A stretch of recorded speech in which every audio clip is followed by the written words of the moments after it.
Hello everyone, my name is Mukesh, faculty of analytical reasoning. Student, आज की class में हम लोग डिस्कस करेंगे क्लेट एग्जाम में एनालिटिकल रीजनिंग का जो सिलेबस होता है। यदि हम सिलेबस की बात करें ना, तो यहाँ पे एनालिटिकल रीजनिंग के जो टॉपिक रहेंगे, first is sitting arrangement, second puzzles, जिसमें किसी बुक में इस टॉपिक का नेम होगा data arrangement. Next topic is blood relation, alphabet test, coding decoding, direction test, syllogism, dice and cube. And आगे जो सिलेबस है आपका, इसमें analogy and classification, calendar, clock, ranking test, sequence and series, data sufficiency, इनइक्विटीज।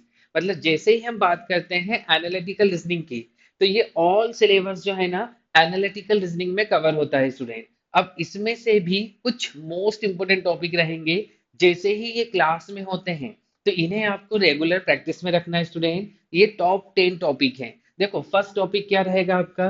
Sitting arrangement, second puzzle, third topic is blood relation, alphabet test, coding decoding and direction test. Next topic is sequence and series, analogy and classification, calendar and clock. ये top 10 topic है analytical reasoning के, जो most important है। जैसे ही class में होते हैं, तो इन्हें हमें रेगुलर प्रैक्टिस में रखना है स्टूडेंट। अब हम बात करते हैं कुछ प्रीवियस ईयर पेपर की, जिसमें एनालिटिकल रीजनिंग के टॉपिक डिस्कस किए गए हैं। राइट, क्योंकि जैसे ही हम एनालिटिकल रीजनिंग की बात करते हैं ना, तो सिलेबस बहुत सारा दिखाई देता है। तो हमें अपना कुछ प्लान इस तरीके से बनाना है कि ऐसे टॉपिक जो लास्ट 5 ईयर में सबसे ज्यादा आए हैं, उन्हें मोस्ट इंपोर्टेंट में रखना है। जैसे क्लेट 2020 की बात करें ना, तो इसमें एक क्वेश्चन डिस्कस किया गया था पजल से या डेटा अरेंजमेंट से, और वन क्वेश्चन था आपका कोडिंग एंड डिकोडिंग सेक्शन से, वन लाइनर। इसके बाद यदि हम बात करें क्लेट 2025 की, तो इसमें सिटिंग अरेंजमेंट का क्वेश्चन डिस्कस किया गया था। एंड क्लेट 2026 में पजल से या डेटा अरेंजमेंट से, ब्लड रिलेशन और अल्फाबेट टेस्ट पर बेस्ड क्वेश्चन आए थे। ओके, तो कहीं ना कहीं हमें क्या करना है, लास्ट 5 ईयर के पीवाईपी का भी एनालिसिस करना है। इससे काफी सारा आइडिया हो जाता है कि क्वेश्चन का लेवल क्या है, किस लेवल पे हमें क्वेश्चन की प्रिपरेशन करनी है। ओके, तो फर्स्ट इज स्टूडेंट, यदि हम बात करें वेटेज की, एनालिटिकल रीजनिंग के जो क्वेश्चन एग्जाम में डिस्कस किए जाते हैं ना, एटलीस्ट 2 क्वेश्चन, ठीक है, और मैक्सिमम 20 क्वेश्चन तक यहाँ से एग्जाम में आ सकते हैं।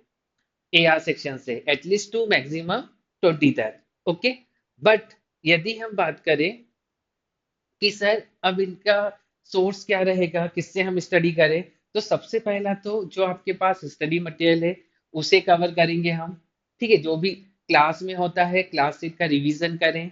नेक्स्ट इज जो आपको होम असाइनमेंट मिले हैं, ठीक है, लॉजिकल रीजनिंग की बुक, उससे प्रैक्टिस करें। प्रीवियस ईयर पेपर देखें, ठीक है, बेस्ट रहेगा। और जिन प्रीवियस ईयर पेपर को आप सोल्व कर रहे हैं, इंस्टीट्यूट के जो मॉक सोल्व कर रहे हो आप, ठीक है, हाँ, मॉक मॉक और यहाँ पे ऐड कर लेना स्टूडेंट।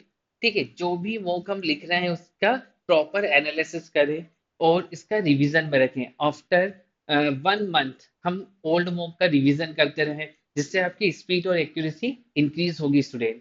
नेक्स्ट इज, इनके अलावा यदि आप कुछ बुक्स प्रिफर करना चाहें, तो एक बुक रख सकते हैं कोई एक राइटर की, या तो R S Agarwal verbal reasoning, या फिर एम के पांडे लॉजिकल रीजनिंग। ठीक है, इतना इनफ है एनालिटिकल रीजनिंग के लिए। Okay, so first is student, जब भी क्लास में कोई टॉपिक होगा ना, तो आपको करना क्या है, ठीक है, जो भी टॉपिक क्लास में होता है, उसको हम डेली लॉजिकल सेक्शन में, जो आपका एनालिटिकल रीजनिंग होता है ना, फॉर एग्जांपल अभी टॉपिक हुआ कोडिंग एंड डिकोडिंग, तो आप डेली एटलीस्ट 30 से 40 मिनट इस टॉपिक के क्वेश्चन सॉल्व करें। ठीक है, और ऐसा हमें 1 वीक तक करना है। और वीक में 1 डे आपको रखना है रिवीजन के लिए। ठीक है, जितने भी टॉपिक आपके अभी क्लास में कंप्लीट हुए student, maximum time 1.5 hour enough है।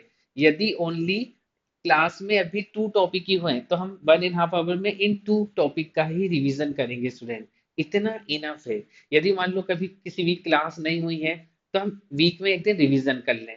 बट एक दो टॉपिक ऐसे हैं जिन्हें रेगुलर प्रैक्टिस में रखना है। First is puzzle. यदि पजल आपका क्लास में हो चुका है, या फिर ये इसी का सिनोनियम होता है डेटा अरेंजमेंट, ठीक है, यदि ये टॉपिक हो चुका है स्टूडेंट, तो हमें एटलीस्ट 1 सेट अल्टरनेट डेज में सॉल्व करना है, एटलीस्ट वन। ठीक है, जब भी आपके पास फ्री टाइम हो, मॉर्निंग में, इवनिंग में, या कोई प्रीवियस ईयर पेपर का डेटा अरेंजमेंट का सेट हो, या आपके मॉक का कोई क्वेश्चन हो, उसको रिवीजन में रखना है। Next is seating arrangement. ठीक है, तो आप एक दिन क्या कर सकते हो, डेटा अरेंजमेंट का क्वेश्चन सोल्व कर सकते हो वन सेट, और एक दिन क्या कर सकते हो, सिटिंग अरेंजमेंट का। सिटिंग अरेंजमेंट, ठीक है, सिटिंग अरेंजमेंट जो है ना, इनडायरेक्ट हम डेटा अरेंजमेंट ही बोल सकते हैं, क्योंकि यहाँ पे भी पर्सन को अरेंज करना होता है।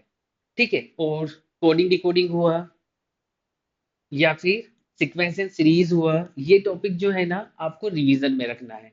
और ये दो टॉपिक जो हैं ये होते हैं टाइम टेकिंग स्टूडेंट, और यदि एग्जाम में डिस्कस किए जाते हैं तो एटलीस्ट 5 क्वेश्चन और मैक्सिमम 10 to 15 क्वेश्चन भी एग्जाम में आ सकते हैं। तो स्पीड और एक्यूरेसी इंक्रीज करने के लिए पजल या सिटिंग अरेंजमेंट का अल्टरनेट डेज में एक सेट सॉल्व करते रहना, जैसे ही क्लास में हो जाए। ठीक है, यदि कोई टॉपिक हुआ है तो उसे आप डेली 30 से 40 मिनट का टाइम देंगे, और ये क्या है आपका डेली होमवर्क करने वाला टॉपिक रहेगा, है ना, पजल एंड सिटिंग अरेंजमेंट। इसमें कुछ नए क्वेश्चन भी सॉल्व कर सकते हो, या काफी टाइम पहले आपने अपने स्टडी मटेरियल से क्वेश्चन सॉल्व किए थे, मॉक से सॉल्व किए थे, उन्हें भी रिवीजन में रख सकते हो।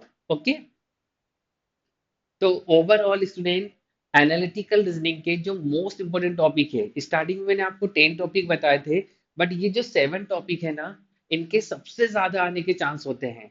एक होगा आपका sitting arrangement, next is puzzle, blood relation, alphabet test, coding decoding, direction test and syllogism. ठीक है, इसी के साथ स्टूडेंट एक टॉपिक और ऐड कर लेना, सीक्वेंस एंड सीरीज। ठीक है, किसी किसी बुक में ये नंबर सीरीज के नेम से होगा या सीरीज नेम से होगा, सीक्वेंस एंड सीरीज। ठीक है, ये हम मोस्ट इंपोर्टेंट में कंसीडर कर सकते हैं। So first is analytical reasoning, जो है ना ज्यादा डिफिकल्ट सब्जेक्ट नहीं है।